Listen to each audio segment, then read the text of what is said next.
বলিউডের জনপ্রিয় অভিনেতা মুকুল দেব আর নেই। মাত্র 54 বছর বয়সে গেল শুক্রবার গভীর রাতে দিল্লির একটি হাসপাতালে মৃত্যুবরণ করেন তিনি। বেশ কিছুদিন ধরেই তিনি শারীরিক অসুস্থতায় ভুগছিলেন বলে জানা গেছে। মৃত্যুর খবর সামাজিক যোগাযোগ মাধ্যমে প্রথমে জানান অভিনেতা মনোজ বাজপাই। মনোজের মতোই বড় ভাই রাহুলের এক বান্ধবী অভিনেত্রী দীপুশিখা নাগপালও সামাজিক মাধ্যমে তার মৃত্যুর খবর নিশ্চিত করেছেন। এই অভিনেতার মৃত্যুর খবর ছড়িয়ে পড়তেই শোকের ছায়া মায়ানগরীতে। সদ্যপ্রয়াত অভিনেতার বন্ধুরা সঙ্গে সঙ্গে পৌঁছে যান তার বাড়িতে।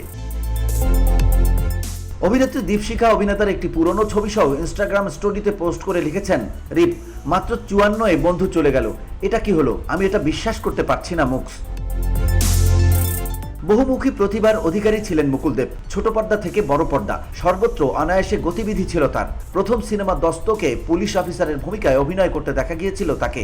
এই সিনেমা দিয়েই বলিউডে পা রাখেন সাবেক বিশ্বসুন্দরী সুস্মিতা সেনও। সালমান খানের সঙ্গে জয় হো সিনেমায় মুকুলের অভিনয় আলাদা করে নজর কেড়েছিল দর্শক সমালোচকদের। হিন্দি ছাড়াও তার ঝুলিতে মালয়ালি, গুজরাটি, পাঞ্জাবি, মারাঠি, ইংরেজি এবং বাংলা সিনেমাও রয়েছে।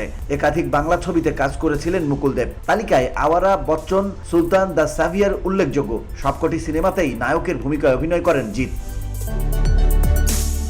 নয়াদিল্লিতে এক পাঞ্জাবি পরিবারে জন্ম মুকুল দেবের। বড় ভাই রাহুল দেবও জনপ্রিয় অভিনেতা। মুকুলের বাবা হরিদেব সেই সময়েই সহকারী পুলিশ কমিশনার ছিলেন। বিভিন্ন সংস্কৃতির সঙ্গে ছোট ছেলের প্রাথমিক পরিচিতি গড়ে তুলেছিলেন তিনি। হরিদেব মুকুলকে আফগান সংস্কৃতির সঙ্গে পরিচয় করিয়ে দিয়েছিলেন। অভিনয়ের পাশাপাশি পুশতু ও ফার্সি ভাষায় দক্ষ ছিলেন সদ্যপ্রয়াত এই অভিনেতা।